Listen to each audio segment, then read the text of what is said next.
One of the biggest additions to the North American road racing scene in the 21st century has been Circuit of the Americas. Created specifically to host Formula One, this impressive facility is now a staple for many series. So let's see how our Porsche drivers take to it as we get ready to watch Round 8 of the Porsche Owners Club Series. And you'll see it all live here on the Global SimRacing Channel. Hi, I'm Joe Peak, and with me in the booth is Roush Racing driver Joey Atterbury. Behind the scenes is our director, Daniel Costello, and he's using cameras provided by Dougie Beard. If you missed this weekend's F1 race, you may not be as familiar with this circuit. So let's head to our track guide to find out more. Welcome to Circuit of the Americas. The cliche of everything's bigger in Texas rings true for this track in the Lone Star State. Built specifically for Formula One, the number of corners, circuit length, safety features, and general track amenities immediately set this place apart from almost every racing course in the United States.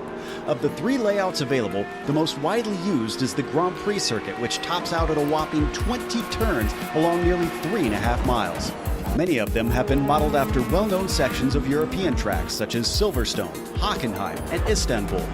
But compared to those venues, this place still has lots of unique challenges. Turn 1 in particular features the largest elevation change from the lap and culminates in a blind and sharp hairpin.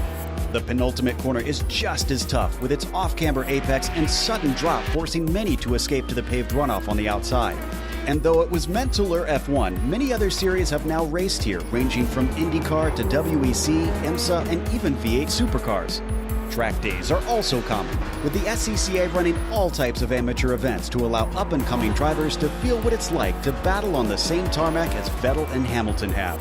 With this track, American race fans finally get to experience a purpose-built course made in the modern day. Texas went bigger and better, and in the process, raised the bar for their peers.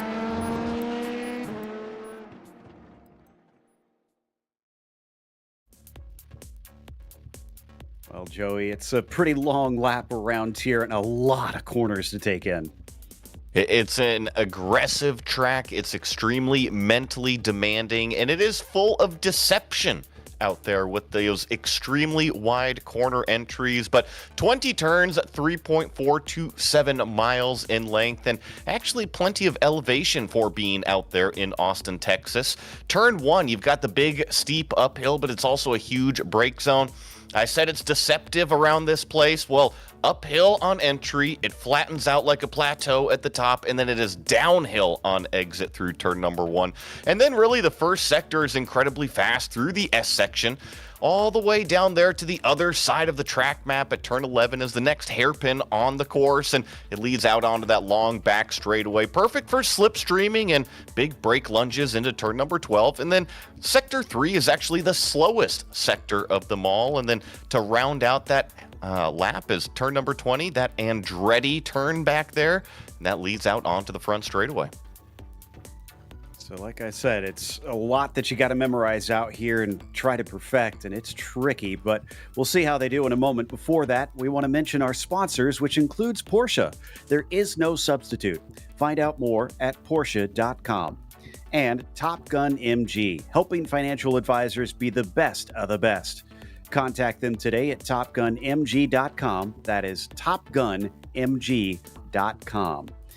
So let's take a look at the championship, though, in the meantime, because things have definitely spread apart a little bit in recent times. BJ Fulton lost a few points to Michael Johnson, but we're now halfway through the season, and Michael is more than a win's worth away from him. So it's looking pretty good for BJ. The drop points will start to affect that as we start to calculate those as part of this. From there on down, you got a nice tight fight between Jad Duncan and Dustin Heindel for that fourth spot, as there's only about 10 points between them. He's also close to Arnold Roper for that top three. A single point separating Dylan Scott along with Ezra Kelderman and Michael Bolton, though.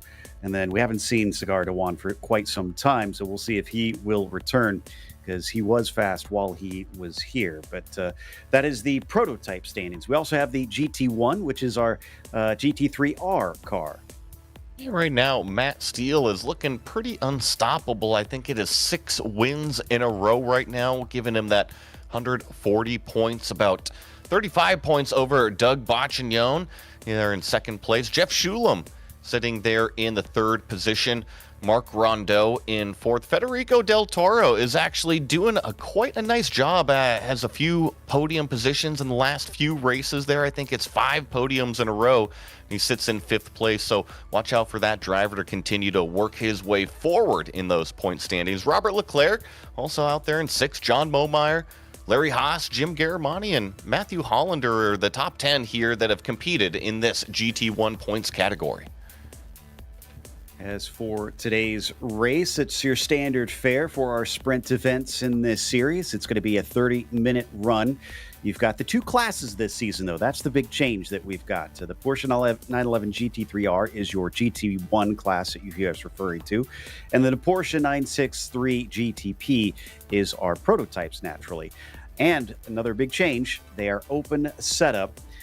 In this series. It has been fixed setup for a little while now, and they've switched that around. So especially with a high-end car like the prototype, that's going to mean having to do some work out there. Right now, the driver doing the work is BJ Fulton. He has the provisional pole for the prototypes. But how about this? Federico Del Toro, quicker than Matt Steele today. Ooh, I just see that as well. So, and in that category, it's a 207.98 from Federico Del Toro, a 208.1 from Matt Steele, and they've actually both done several laps. 9 laps from Federico and 11 laps there from Matt Steele, and we actually still have a couple minutes on the board. And with everybody out there in this open style qualifying, once the checkered flag falls, if you've already started your lap, you can complete it. You just can't start one once that session ends. This one's going to be a little bit similar to what we saw with Spa. Ooh, it was in the background. I think that was Jim Garamani having a bit of an issue through the S's. But with so much paved runoff to the outside of many of the fast corners, it's going to be easy to wind up deleting that lap, and I've seen a bunch of them do so. But more than that, it's not just the qualifying that's going to be an issue here, Joey. Once we get to the race, if they get 17 incidents, then it is a drive-through penalty. Barney is always watching you, and I mentioned that COTA is one of the most mentally demanding circuits, and part of it is those track limits that you're talking about. It's not only on the entry, but it's also on the exit and apex on a lot of these cars, or I should say a lot of these corners. So you're right. You can easily pick up, 4X, 6X, 10X, even in a single lap if you drive like me. Well, we'll watch and see who's abusing that. We unfortunately don't know that number until, of course, we see that black flag or the checkered flag comes out, and then we see the final numbers of each driver. And unfortunately, the other problem is that once they hit 34 incidents, that is actually a disqualification. So if you see a driver disappear, well, they've been really egregious with those off tracks. As we watch Doug Boccignone try to see if he can get ahead of Federico Del Toro. He's been the one trying to chase Matt Steele and sits second in the championship points right now. Matt Steele has actually parked it, and let's see, we've got not enough time left for him to get back out there. He snagged it away, though, that previous lap to a 207.8. So Federico was on provisional pole, but in that closing minute, Matt Steele was able to put down a lap. Yeah, and that is going to be critical because Steele has been hard to catch once he gets out front. So that number 3 managing to take that away as the checkered flag now comes out might wind up being a very important factor. Now, looks like BJ Fulton's going to be our first one across the line here. He's already on pole. And let's see, is anybody able to? No, he's the only prototype out there right now. So that's pretty much it for the prototype qualifying. That is done and dusted, essentially. But we wait for a couple drivers to set some times here in the GT1s. Only about a couple minutes left to complete that lap, obviously. Only cars out there that are still doing it, I think Bacignon, Shulam, who we're riding on board with. This is on the back straightaway here. Look off to the right side as those brake markers, and I think the corner exit here is the most tricky part to keep all 4 wheels inside the racetrack, and this leads into what is the turn 13, 14, 15, 16 complex, the slowest section on the racetrack, and I think it is the most technical. You can see how flat this racetrack is on most of the sections. That kind of leads to that deception, and it kind of leads to not being able to judge exactly where the car is and those incident points, Joe. Yeah, so was this a clean one? He definitely got a number of laps down, so Jeff had a little bit of a better time than some of the drivers out here in qualifying. He is going to complete the lap, so whatever the case, he feels like it's worth coming around that final turn and to the line. What's it going to be as he hits the beam? A 2:10.8. It will count, but it's not an improvement for him. And that leaves us with Doug Baccignone. Again, looking to try and get onto the front row. Has to make up 0.3 of a second, and he's absolutely done with a lap now.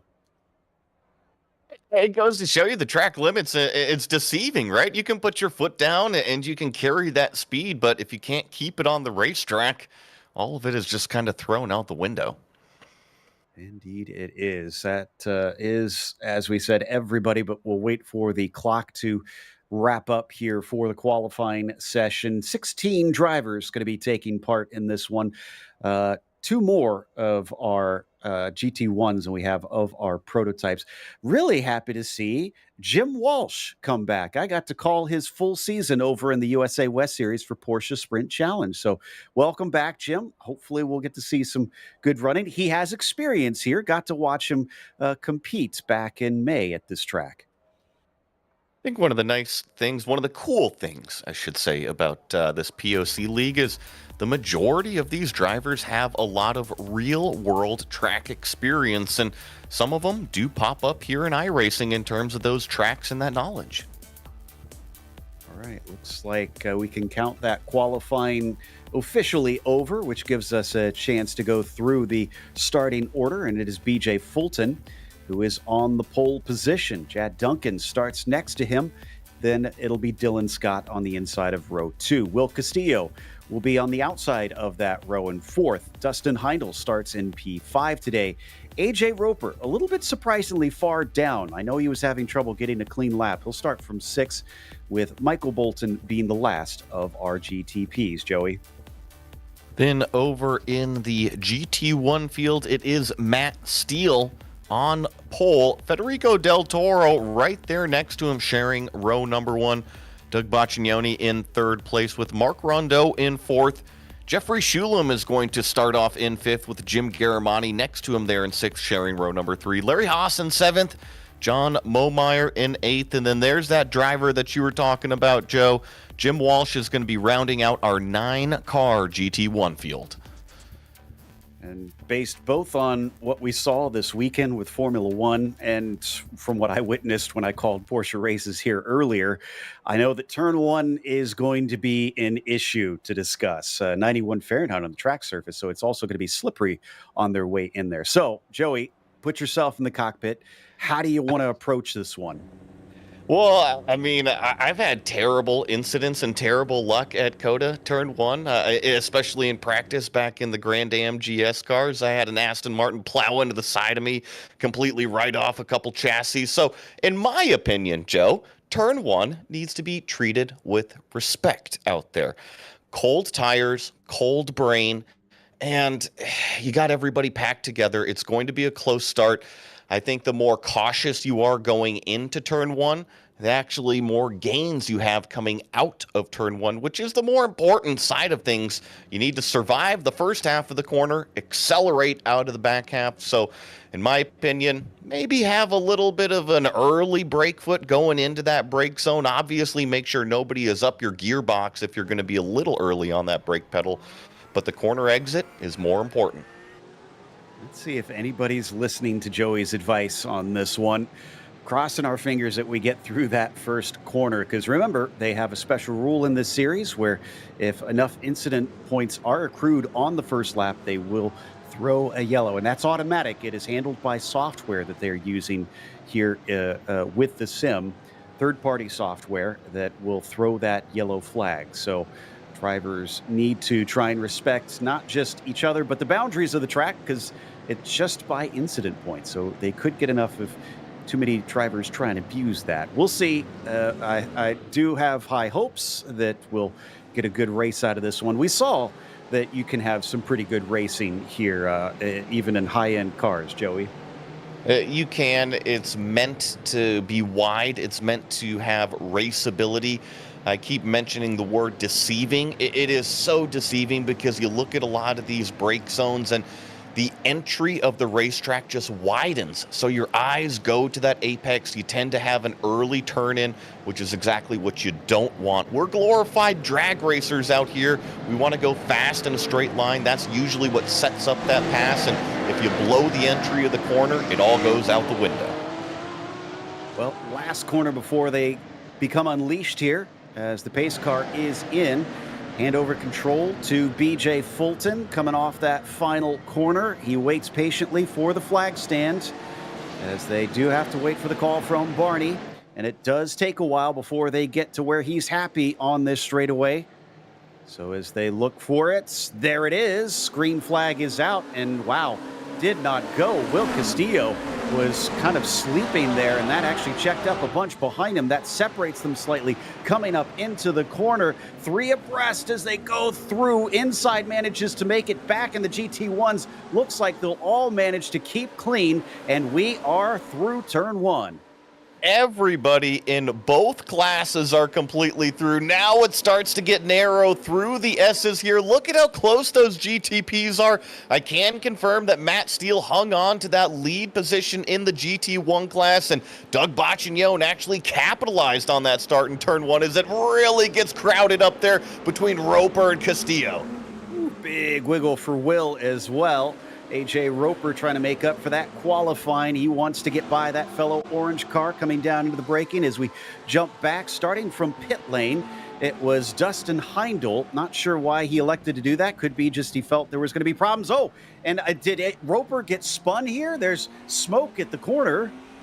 AJ Roper did go around there at turn number 11. He got to the inside of Will Castillo and unfortunately couldn't stop the car. I'm sure we'll get a replay of it, but unfortunately, it is the 07 that's going to have a hole to dig out of. It's not been a good day so far. Whoa, deep into the brakes as we ride on board with Dustin Heindel. He's actually just in front of Roper. You can see him in the rear view screen. It's not a mirror. That's a video screen that he's got in there. But coming up through the stadium section now, that allows all the cars to kind of close in on one another. Will this get AJ an opportunity to get one position back? I think so, and maybe I'm missing something here, Joe. Did Dustin Heindel start from pit lane? Because I could have swore everybody got up and through turn number one, but it is AJ Roper and Dustin Heindel now kind of holding their hands together, trying to catch up to the rest of that GTP field. Not able to get by quite yet. Maybe something up into turn one between the pair of them as they head into the braking. It looks a little bit too far back to me, so... Oh, and wow, okay, so they have the caution. They didn't complete that first lap. They were very close to doing so. And the drivers will now have to slow up. So too many incident points. Let's just get a look at GSRC replay here. So watch AJ Roper, the second of the two orange cars. He's going to make a lunge right here in the brake zone. Can't get the car stopped.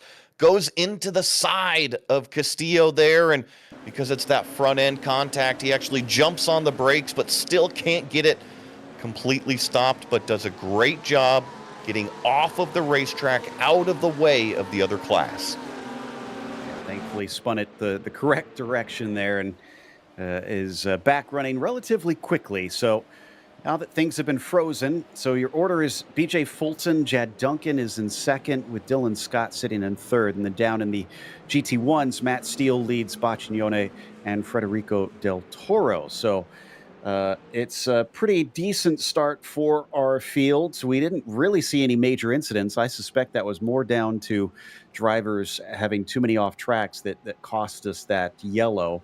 And credit to Doug, he moved up that one position, even though he qualified behind Federico.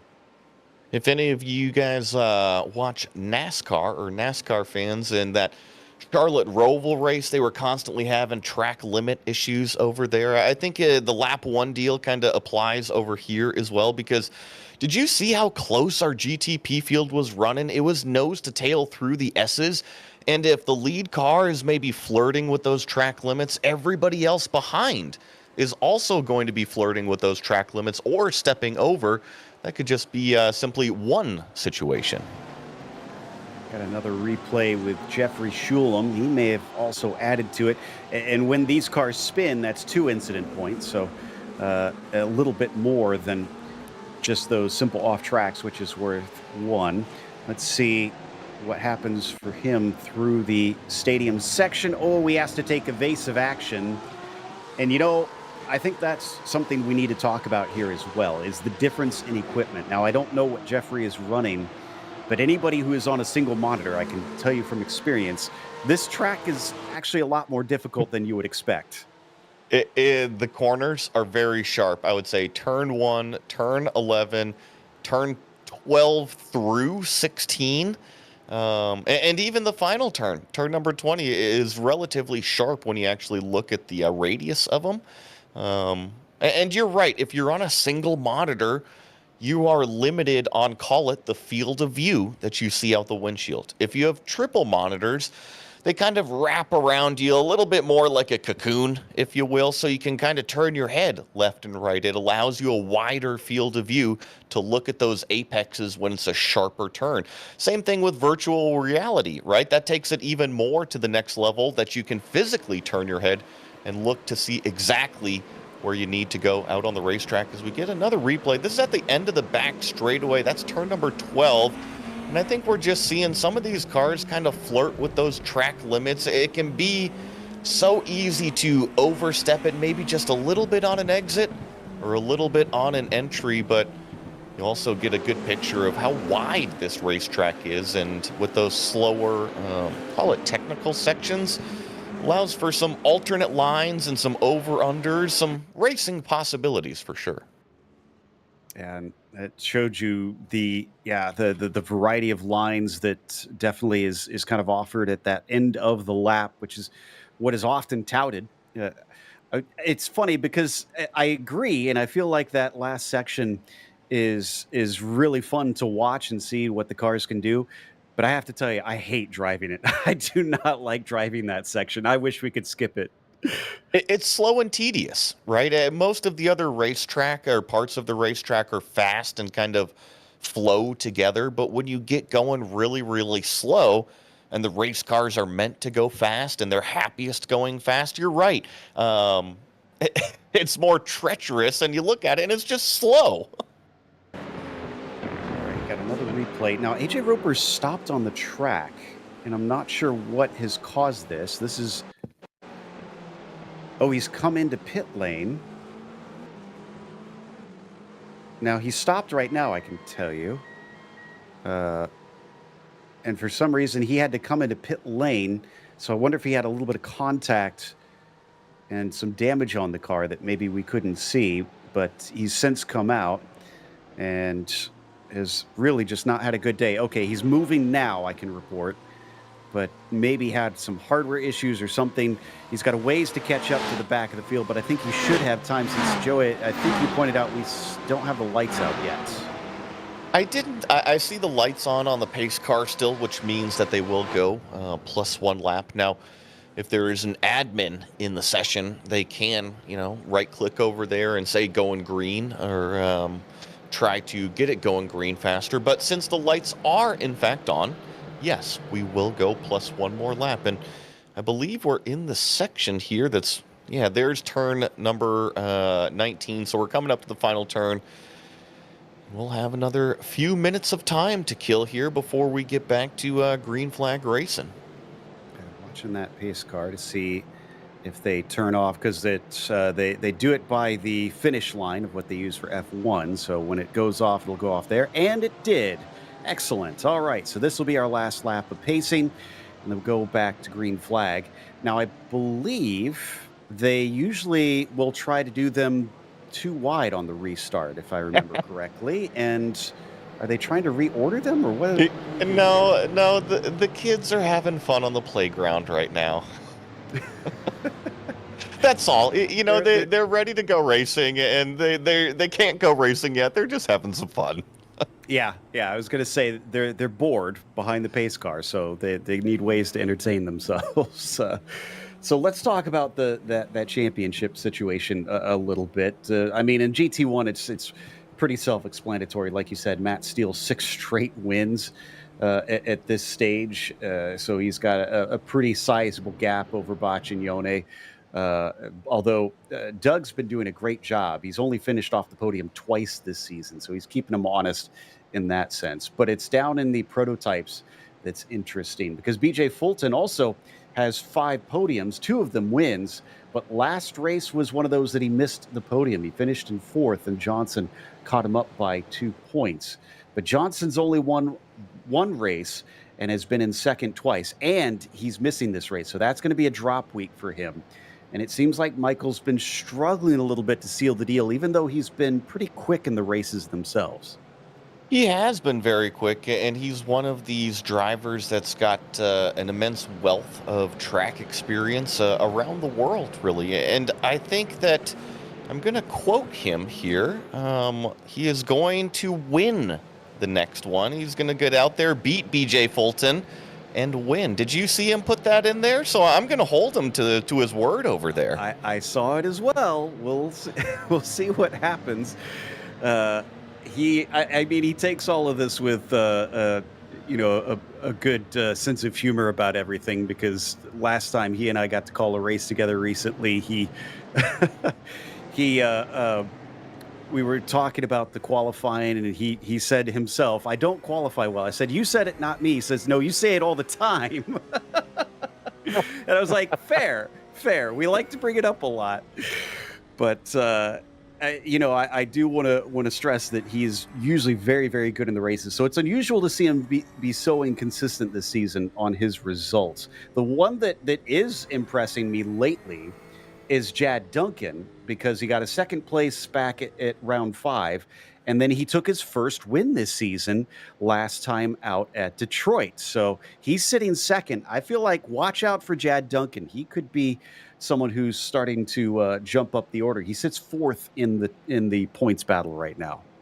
4th in the points battle and 2nd on track in terms of overall position. And to talk a little bit about that points championship in GT1, we know that Matt Steele has been doing so good out there. I had mentioned Federico Del Toro out there. I believe he's coming off of 5 podiums in a row. He's really jumped up in terms of bringing his championship game up a level. And with the likes of Jeff Shulam maybe faltering a little bit through the middle of the season here, it's given opportunities to Federico Del Toro to continue on these good days.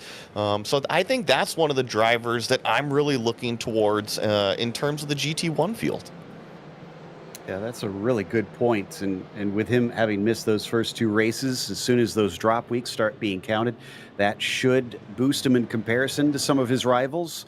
and help kind of bring him into the mix. Now, I said I thought that they were going to go too wide on the restart, but it looks like they've gone back to single file. So we'll have just a regular restart, and they're getting going within 2 corners now because the pace car just popped out of turn 19.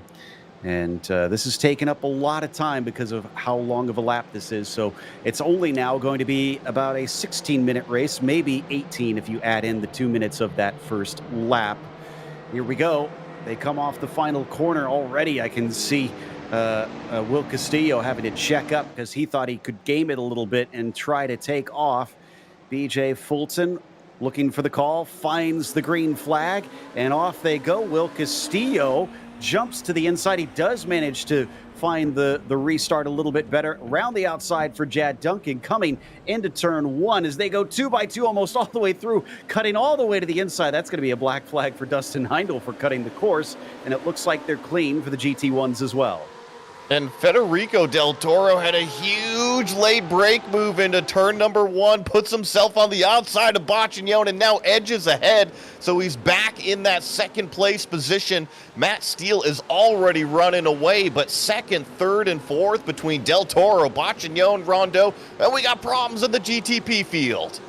Yep, that's going to be Michael Bolton, and it looks like Dylan Scott's the other car involved in that one. Scott had to take a tow, so he must have been seriously damaged on that one. Michael Bolton is going to continue on, but is severely compromised. Will Castillo sitting here in fourth is under threat as Dustin Heindel is already caught and is on the attack. Going down the back straightaway, use a little bit of that slipstream. You see him popping out, presenting the car driver's left, and actually a pretty straightforward pass. It seems like Will Castillo actually lifted off the throttle. All Dustin's got to do is get the car stopped. Oh, there's AJ Roper. He had problems. We didn't catch that in turn number 12, but he was rejoining behind these 2 cars. I mean, he went off to Dallas somewhere. He had just suddenly appeared from the side of the track, so must have outbraked himself as he's going to at least get one. Will Castillo goes wide down into the latter half of the stadium section. I think that Will is kind of letting a few of these cars by if he's not completely 100% comfortable with everything. There you see one of the issues, that one of the prototypes jumping over the bread box curbs, maybe even a little bit of contact on the back of Dylan Scott. So there goes the spin from Dylan Scott. Then I believe another one of those cars, yeah, there was another, that green Rexy themed car also spun around because he was avoiding the incident. Yeah, that was Bolton that got himself a little bit of a cut course penalty maybe from trying to jump across and then spinning, but he's carrying on. He's just at the back of the field. Will Castillo has a meatball flag. He must have gotten a little bit of damage, and that will explain why he went wide in places. Oh, it's because he was the one that got that curb. We just that makes sense there. Yeah. And folks, let me tell you, if you've never been to COTA, there's the second spin right there from Bolton. At this moment had me a little worried right here, but thankfully he got it turned left and nobody was running wide in that GT1 field. But to my long-winded point, those apex curbs, call them bread box curbs, they are tall and they will destroy a car. They're tall, and they're the versions that were scanned back shortly after this track opened. I don't think it was the same year quite. As there's a look down to the inside by AJ Roper trying to get by Dustin Heindel. But the one thing that struck me my first time visiting in person and doing the track walk, those curbs have been ground down quite a bit over the years. They have been, but I kind of also want to put it into perspective with race cars. They're already very, very low on the ride height, and going into most of these sections where you would be abusing those curbs, I'm specifically looking at turns 3, 4, 5, 6, and 7, kind of where we saw those replays. There's so much load, aero load on the car. They're sucked down to the ground. There isn't much clearance, and also the suspensions are incredibly stiff. So if you go pounding a front left or a front right on one of those curbs, you're still going to feel it. So that was Roper getting a podium position with that pass, but now we're checking in on Mark Rondeau. He sits in fifth with Garamani in fourth, just in front of him. Can't seem to do anything quite yet. Oh, we got to change for position behind. as Baccignone is coming back into things. Now, when did he fall to the back of this field, actually? Did we miss something? We must have, and I'll go back, see if I can find it, because he was actually in second on our restart. Fell back one position that I saw in turn number 1, but had secured third place. So I'll have to go back, see exactly what happened to Doug. And remember, he's our second place in our GT1 points championship category. We might not have to go back. We got a replay here. So let's see if this is related to Doug, and we've already found it. Yeah, this is the mystery revealed. So coming down into the braking of turn 12. It's already trying to send it deep. And, oh, does he get in the back of the 27? He tries not to. And that may have cost him. Oh, no, he gets turned. Interesting. Complicated situation, right? He got into the back of the car in front of him, and then I don't think he was quite aware of Marc Rondeau to his driver's right side. I think that Marc probably could have driven off of the racetrack or lifted off of the throttle to kind of help alleviate the situation, but it's up to every driver's discretion. Down to the braking of 11. It looks like a place to pass, and sometimes it is, but it's really the exit everybody is focusing on. You could see them spinning up those rear tires, trying to get the throttle down, but doesn't look like anybody really got the run they needed. So Larry Haas at the front of this trio is going to hold on to 5th.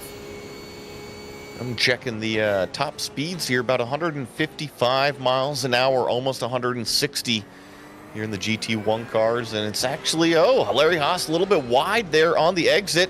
Garamonti's going to go charging up the inside, fender contact between the two, but Jim's going to get the place, and now I'm curious if Larry Haas is aware. He's going to resend it up the inside here of turn number 16. It's a drag race off, but it's Doug Baccignone that's going to try to put the nose in around here, this long triple apex right-hander. He's got the inside, and now he's got the place. I was going to say Doug's loving this fight because this is setting himself up for multiple opportunities. Now he's just got to try and pass on Jim as well. The 163 still ahead of him, and he's not done yet with Larry Haas, who was taking a poke coming down into Andretti. Just no dice this lap. Let's see about these brake zones going into turn number 1. It's always very, very tricky, especially here in the sim, to pick it out visually. And if you go charging too fast, it can totally blow the apex and back half of the corner. But it seems like all three of the drivers relatively similar and got through it nice and clean. Just a little slide from Larry, and he lost some time, unfortunately. That makes it now so that it's a 2-car battle instead between the pair of them. Federico Del Toro, now, he's only 1.4 seconds behind Matt Steele. We get flashes of that bright pink number 3 every now and then. So he's keeping him honest. He's not letting him run away. And with even shorter of a race in this time, this offers him a great opportunity to try and force him into a mistake here late in the race. Remember that replay that we had with Baccignone? He had actually gotten into the back of Del Toro, the silver car, here in second place. But I've gone through my camera angles, and I don't see any damage. So I think that's good news for the driver of the number 27. The lap times are incredibly similar between our leader and second place. That last lap, a 209.50 from Matt up front, a 209.57 from Federico giving chase. Somebody's really needed to take the fight up to Roxy in this series because Matt Steele's just been having his way for now, as we said, 6 races, taking the victory. And he didn't show up for the first one, so technically he's got a clean, full record of wins so far this season. BJ Fulton is still your leader up in these prototypes, and that's a bigger gap. It's up to 4.5 seconds down to Jad Duncan. So he's much more clear, as you can see, the gap between them there on the visuals. I think Michael Johnson better have brought his sim on vacation because BJ Fulton is definitely fast out there, and Michael's going to have his work cut out for him if he wants to beat that number 82. It's Fulton, Duncan, Roper, the top 3 there in GTP, with Dustin Heindel in 4th, Michael Bolton sitting there in 5th, and we do have 6 GTP cars still running. Remember, we saw Will Castillo in the pits a little bit earlier. He is back out there on the racetrack. Larry Haas now coming into pit lane, checking to see if that's, yep, that's it, is a black flag for too many incident points. He was a little too egregious with the track limits, and so he'll return, but much farther down and away from his rivals. We might want to watch out for AJ Roper. I don't know if he has enough time to catch, but he's mildly faster than Jad Duncan on the last 2 laps. And this lap, yes, he was faster again. So he could try and fight for a second place today. Remember, AJ had that incident at this corner on the opening lap. That's what really put him back. Here's a pass for position. Doug got by Jim here, so move the 59 up into 5th. Just get the car stopped. Let's see about the launch from Garamani in that black and blue Porsche 911 GT3R. You can pick up the slipstream here, and I feel like these two have been relatively similar paced, and if you open the door, I'm sure a racing driver is going to take an opportunity. But if you're Doug and take it as deep as he possibly can here into the turn number 12 brake zone, that's your best defense possible. And it looks like he has secured the position a little bit of a ways up the road to catch Mark Rondeau. So I think it's going to be focus on put the visor down for Doug and don't make any mistakes. Yeah, 11 seconds to make up. It's going to be a lot with... what have we got? 6 minutes left to go. I mean, the laps here are so long. That's probably going to be 3 laps, and then we are done. So he's got to have massive speed, and which is unfortunate for Doug because qualifying showed he had the speed. It's not showing as well here in the race, at least based on his fastest lap time that I've got on the board. But I'm willing to bet that had he not had that slip up, he probably would still be in the hunt for a podium. I think that he's done a good job being patient behind some cars and getting the overtakes done, as well as we've got a replay. Let's see what happened to Michael Bolton. There's one of those curbs, and it just upset the car. That is through, call it the turn 7-8 complex. And if you kind of jump the car over those curbs, it can upset the platform. It's more of medium speed through there. You are decelerating, but you never want to upset that car. It just doesn't want to do what you need it to do. Battle that might wind up being kind of interesting is Shulam's being caught by Mark Rondeau, and Jeffrey has not had a podium since let's see, round 2 actually. So it's been a minute, and he's had some close calls. He finished in 4th back in round 4, but has not really gotten to spray the champagne since then. So between this pair, there is about half a second and still just a couple laps to go, and I'm pretty sure that Jeff is going to have to play some serious defense on the 11. See about the brake zone here. Rondeau really aggressive into the back there, but I'm actually going to think that Shula maybe overslowed the car, kind of surprised Mark here in this gray and orange number 11. Let's see if we get a replay here of Jim Garamani. Uh-oh, what happened to Jim in this coming through the S section here? We see those curbs, and once again, they bite. Oh, and this one bit hard. It spit him all the way into the barriers, it looks like. Just kind of went out of the camera view, unfortunately. And he's probably taking some repairs after that. Let me see if he is or not. It's a good thing to have, Joe. Did you see all the grandstands and the people there? I'll take the fans. Standing room only, you know? Yeah, a lot of people showed up for this race here at Virtual COTA today. Jim is still running on. I'm kind of amazed. I would have thought that car would just be a mess at this stage. Of course, he might still have to come into pit lane to deal with it, but he doesn't have a meatball flag, so he's still carrying on. In the meantime, Shulam still leads Mark Rondeau. We're now down to 3 minutes left on the clock, and they're actually close to getting lapped by Fulton, who you might be able to see. Yeah, there he is coming in behind him. Yeah, the GTP car will just sail right past these, call it GT1 class cars, especially through these middle bits, these turning sections.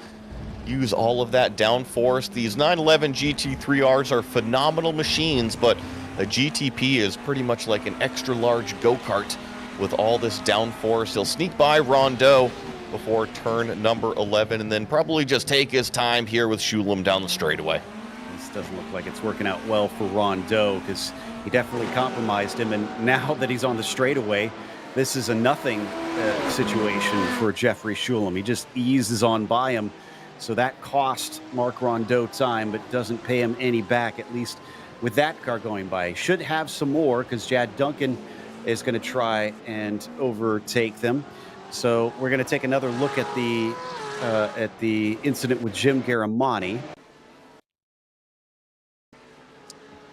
He blasted. Oh, man, it's pretty cool to watch. I'm sure that Jim didn't appreciate how the car responded, though. No, not at all. And I know, at least from my perspective, is, oh man, still traffic not doing well for poor Marc Rondeau, although it's also going to bite for Schulem. That costs him some of the exit speed. Marc could try and look down to the inside, decides not to. Maybe he'll go for it coming into Andretti, or is he going to set up turn one? Big defense from Schulem coming into the corner. Joey tries the over-under, but it's not there. Oh, and now it's going down the front straightaway. Remember, our leader in that GTP class went by these cars, so we should be on the last lap for both classes. That is AJ Roper. He's going to get to the apex. That's going to open the door for Rondeau because Schulem is way wide, and he's through to third place as Marc Rondeau. Sneaky little pass from Marc, seeing that happening, decided now is his chance and manages to undercut into the podium positions. This is well behind Federico Del Toro. By the way, that's closed back up. It's now 0.8 of a second for the lead of the GT1s. So keep an eye on that. It could easily change around. And I think we should be getting a white flag next time by from Fulton. I think so. So, you know, those GTPs are a lot faster than what I think. I actually think they're on the last lap right now, given 40 seconds left. So I'm going to go check to see what flag Barney's going to be waving here at the start-finish line. Yeah, this is going to be a bit tight, and he could slow down a little bit if he wanted it to be the last lap, I think, because he's got about 7 seconds down to Chad Duncan, so he's got some leeway for sure. 20 seconds left.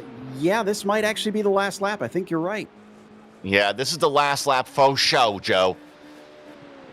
All right. Well, then, for the last time, he sends it over the crest of 19 and down into the braking of Andretti. BJ Fulton is going to come back on top for his third win of the season here in Texas. Nicely done from that driver of the number 82. Matt Steele is actually approaching the final corner right now, so click it over to 7 wins in a row for the number 3 car in this GT1 class. Federico Del Toro gave chase the whole time, comes across the line in second right there in that silver machine. Yeah, I have to give him credit. He is proved to be, I'd say, an actual match for Matt this time, being as close as he was. Even though it was shortened, he was not losing pace on him. Marc Rondeau gets himself that podium finish on Jeffrey Schulem with what turns out to be a last lap pass for him. Duncan and Roper are going to be on your podium as the last of our drivers come through to the finish line. John Momeyer threatening Jim Garamani, who we know is in a slightly wounded car. And as he comes off the final turn, Jim will hold on to at least a 6th place finish. And I think only car that won't finish is Dylan Scott after all was said and done. So pretty good finishing rate for this series as Larry Haas then crosses the line. In fact, it's going to be Will Castillo, the last to complete this race and last to finish out of everybody, which takes us to the results for today's event, of course. So congratulations to everybody, especially to BJ Fulton, who came away your winner today overall and in the prototypes. Chad Duncan was in second, and then it was AJ Roper finishing in P3. Dustin Heindel was in fourth today with Michael Bolton in fifth, and then Castillo was the last one to finish a lap down, and Dylan Scott was a DNF. Over to the GT1 class, It is Matt Steele. I mentioned 7 wins in a row for that number 3, but he does have a new challenger. Federico Del Toro kept him honest the whole time. You see only 1.5 seconds back, and for the most part was closer than that. Mark Rondeau with a nice podium finish. Jeffrey Shulam hangs on to 4th with Doug Baccignoni recovering to 5th. Jim Garamani had a really nice battle with John Momeyer to close out this race in 6th and 7th. Larry Haas finishing 8th. And then, unfortunately, Jim Walsh actually did not participate in today's race. A little sad we didn't get to see him out on track, but we were happy to see BJ Fulton come away with another victory and extend his points lead. Let's have a chat with him, see how he feels about this one, because BJ, this was a bit of a shortened race. Those pace laps are long around this track. I know. I don't know why that pace driver is driving so slow here, but he could pick up the pace a little. Well, that's what you did. And you had a gap of 8 seconds by the end, considering it was about half the race it should have been. That's a pretty impressive distance you put over Jad. Yeah, I usually don't have that much pace advantage over the rest of the field. We're usually much closer in qualifying, but this is one of my best tracks. I'm always really fast here, so that really showed today. So that makes me wonder then, because next race, behind the scenes, Michael Johnson kind of threw down the marker with us privately. He said that he is going to win next time. Do you think you can stand up to him and keep him from taking some points away from you at the next track? I think so. I have to go look up what the next track is, but I think so. I'm always real close with them. It's going to be a good battle for sure, though. Interlagos, it looks like. Oh, nice. I'm good there, too. Yeah, it'll be fun. All right. Well, both seem to feel confident going into that one. Congratulations on the win, BJ, and we'll talk to you hopefully in 2 weeks. Thank you. Our winner, BJ Fulton. Then up next, we've got Matt Steele. Joey has caught up with Superman.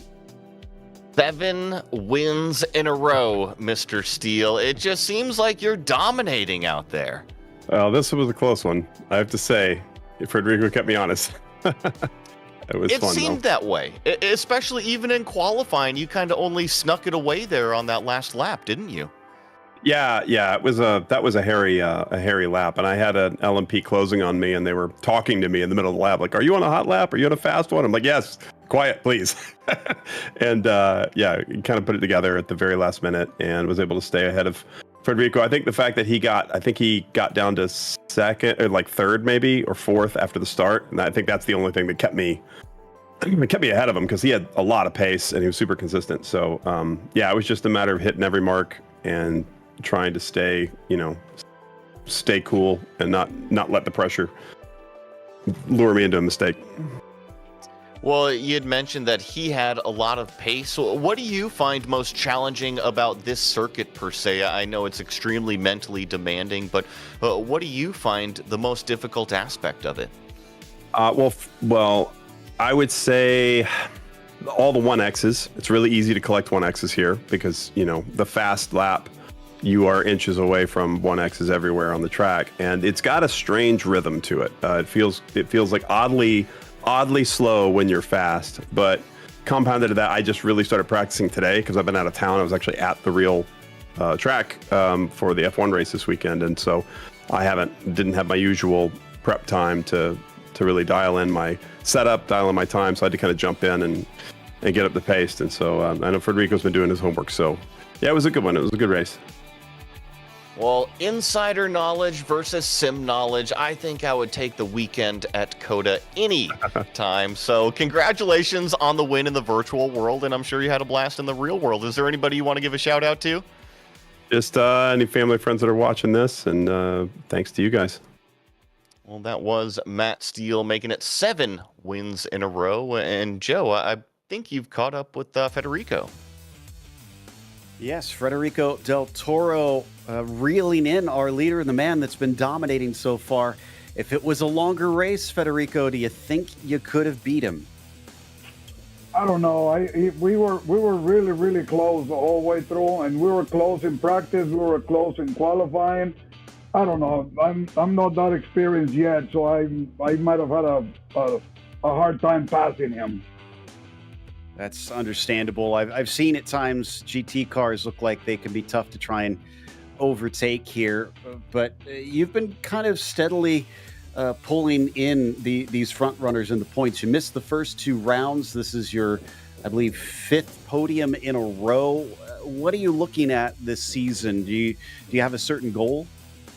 No, honestly, just get experience. This is a good bunch of guys that I like to race with, and they're pretty clean. I don't have a lot of experience racing wise, so it's a just trying to learn from these guys. I'd say you're a pretty quick learner then, because you've gotten up to pace rather fast. How do you feel about Interlagos? Is that a strong track for you? Interlagos, I like Interlagos. Yeah, it's gonna be a good one. It's gonna be fun. It's another tight track for the double, for the multi-class. It's gonna be tight. Yeah, it's certainly going to be tough in the second half of the lap. But again, congratulations on an impressive drive to second, and also showing impressive pace against Matt Steele. Well, thank you. I'll try to give him hell next time. I'm sure you will. We'll look forward to that battle, as that's Federico Del Toro finishing P2 in GT1. Do we have time to talk to second place here in prototype? Yeah, Joey's caught up with Jad Duncan. Curious to see how he feels about his good form so far. Yeah, Jad Duncan, first of all, congratulations on the second place here tonight. Thank you. How did you feel the race went for you from the driver's seat? It wasn't the most exciting race we've had, actually. BJ definitely was the class of the field. I felt I did a pretty good qualifying lap. When I saw he was 3 or 4 tenths ahead of me, I knew that was going to be a challenge. So, not a lot of wheel-to-wheel race in this race. It can be a little bit of a technical pace setter out here at COTA, but have you taken a look at the point standings, the championship point standings at all? Because you outscored AJ Roper again today, so you're continuing to close that gap, and you're really putting on quite an impressive late championship effort run here. Well, thank you. It's been fun.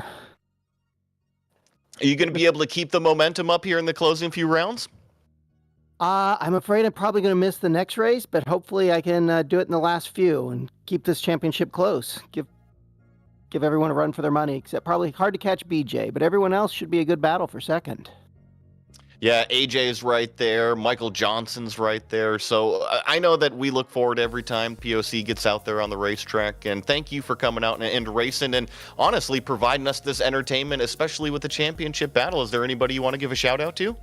I want to thank my dad for his coaching advice and my wife for letting me do this on Monday nights. So thanks. And thanks to you guys for putting on a good show for us to rewatch. Well, that was the driver of the 83 car coming home in second place. And like we were just talking about, closing that points championship gap. One driver that went for a pretty wild ride out there was Will Castillo. Will, first I have to ask, do you have a motion rig? Because I hope not, or else you might have been jostling around a bit. I wish I did, but dude, that was crazy. It was a weird start. I was in fourth, and then we all kind of got bunched together, which was just unfortunate, and things just started going so crazy. I don't even know. That should have been the yellow flag, but stuff happens. Well, we didn't even realize that you had to bring your car in for repairs until pretty late on, and after we saw you bring it in, what did the car feel like? Because you basically blasted over it. We had missed that, and we couldn't see anything wrong with the car, so we were a bit confused while you were going wide at corners. Yeah. It honestly felt normal. Did you guys see the replay of my in-person view through that whole mess? We saw an off-board shot, but we didn't get to see an on-board shot. Well, it was pretty crazy, but other than that, my car was fine. It was just whoa, what is going on, But for some reason, I got the red and orange, or the black and orange flag, which is I call it the meatball, where you just toast. You have to go fix your car. So. Well, I think if I'm seeing correctly, interestingly enough, I believe this is your best finish of the season with 6th place. So Really? I think it is. Yeah. Do you have a goal trying to get a top 5 at some point? Yeah, of course.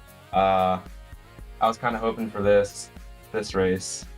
I qualified a little bit better than I thought I would, but it just didn't work out. But hopefully, maybe next race. Yeah. There could be opportunities for sure at Interlagos. Well, thanks for coming and chatting with us and kind of help clearing up what exactly had happened there, and commiserations on the race. Yeah, thanks for having me. That was Will Castillo, as we said, finished 6th here today, which is going to wrap us up with some thank yous to our sponsors. Once again, Porsche, there is no substitute. Find out more at Porsche.com. And Top Gun MG. Find out more for them at TopGunMG.com. Thanks to the team today, Joey, Daniel, and Dougie. Make sure to check out our social media, website, and merchandise store. And don't forget to subscribe to our YouTube channel so you don't miss a moment. The next time out, we're heading to Interlagos. That'll be Monday, November 4th at 10 p.m. Eastern. Be sure to check out our other broadcasts that we have listed here. But until next time, race clean, race hard. We'll see you on the track.